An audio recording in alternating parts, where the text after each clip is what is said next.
ओ भाई साहब, ये जुजुत्सु काइसन नहीं, ये पीक काइसन है। चैप्टर 248 में हमें गोजो और केंजाकू के बैकअप प्लान के बारे में बताया है। चैप्टर की शुरुआत वहीं से होती है जहां पर चैप्टर 247 एंड हुआ था। यूजी सुकुना को स्टेप करने में फेल हो जाता है। सुकुना यूजी को स्लेशेस मारता है। सुकुना नोटिस करता है कि हिगुरुमा के साथ मेरा वेपन भी चला गया है। उतने में यूजी कम्प्लीटली हील हो जाता है। फिर सुकुना उई उई को देखता है जो अपनी टेलीपोर्टेशन टेक्निक से हिगुरुमा की बॉडी को ले जा रहा है, जो प्रोबेबली गोजो की बॉडी को भी ले गया होगा। फिर अगले पैनल में सुकुना रियलाइज करता है कि उई उई सभी इंजर्ड लोगों को शोको के पास भेज रहा है, लेकिन सुकुना कहता है कि जब मैं किसी दूसरे को हील करता हूँ तो रिवर्स कर्स टेक्निक की इफिशियंसी आधे से भी कम रह जाती है। लेकिन सुकुना नोटिस करता है कि यूजी ने एक मंथ में रिवर्स कर्स टेक्निक का यूज करना सीख लिया है। फिर नेक्स्ट पैनल में सुकुना को लगता है कि अब उसे कुछ मजा आएगा क्योंकि यूजी इम्प्रूव हुआ है, लेकिन वो किसी कारण से इरिटेटेड फील करता है। यूजी शॉक हो जाता है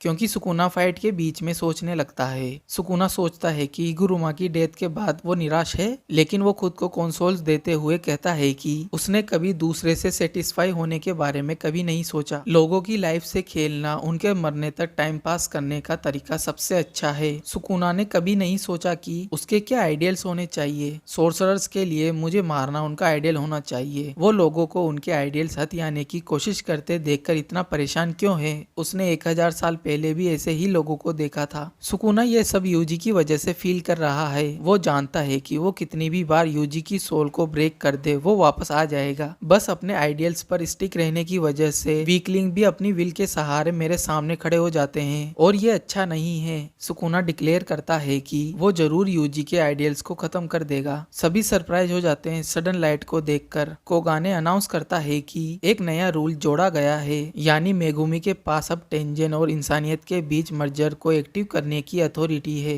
कुसाकाबे सोचता है कि अगर ये केंजाकू का बैकअप प्लान था तो इसका मतलब पक्का यूटा ने अपना काम कर दिया है। कुसाकाबे को लगा कि सुकुना केंजाकू से बेहतर है, वो कर्स टेररिज्म नहीं करेगा। सुकुना कहता है वो यूजी को मारकर स्टार्ट करेगा, फिर वो सभी कलिंग गेम प्लेयर्स को मारेगा। सुकुना फिर कहता है वो शायद मर्जर के प्रोडक्ट से भी खेल सकता है। फिर अगले पैनल में हम देखते हैं कि यूटा ने बैटलफील्ड को ज्वाइन कर लिया है। सुकुना यूटा से कहता है कि बेहतर होगा कि तुम रजिस्ट करने में स्ट्रगल करो। सुकुना कहता है अगर तुम मुझे नहीं मारोगे तो सभी ह्यूमन जिनसे तुम प्यार करते हो मर जाएंगे। फिर नेक्स्ट पैनल में हम देखते हैं कि रिका बाहर आती है और सुकुना को क्रश करने की कोशिश करती है। फिर रिका कहती है तुम्हें क्या लगता है तुम किससे बात कर रहे हो। फिर सुकुना कहता है तो यह क्वीन है। फिर एडिटर एंड में कमेंट करता है कि the king versus queen of curses, जो थ्रोन संभालेगा उसका फैसला यही होगा। और चैप्टर यहीं पर एंड हो जाता है। तो अगले चैप्टर में हमें सुकुना वर्सेस रिका देखने को मिलने वाला है। वैसे मैं सरप्राइज हुआ कि सुकुना जानता है रिका क्वीन ऑफ कर्सेस है। वैसे गोजो की बॉडी शोको के पास पहुंच गई है। अब देखते हैं वो मर गया है या शोको उसे हील कर देगी। और सुकुना इनडायरेक्टली शोको को भी प्रेस करता है कि कोई कैसे रिवर्स कर्स टेक्निक को इतने अच्छे से दूसरों पर यूज कर सकता है। और केंजाकू भी असली में जा चुका है, लेकिन उसका बैकअप प्लान रिवील हो गया है। सुकुना अब इंचार्ज है मर्जर का। चलो इसी के साथ इस वीडियो को यहीं पर एंड करते हैं। अगर वीडियो पसंद आए तो लाइक कमेंट कर देना और मोस्ट इम्पोर्टेंट सब्सक्राइब जरूर कर देना।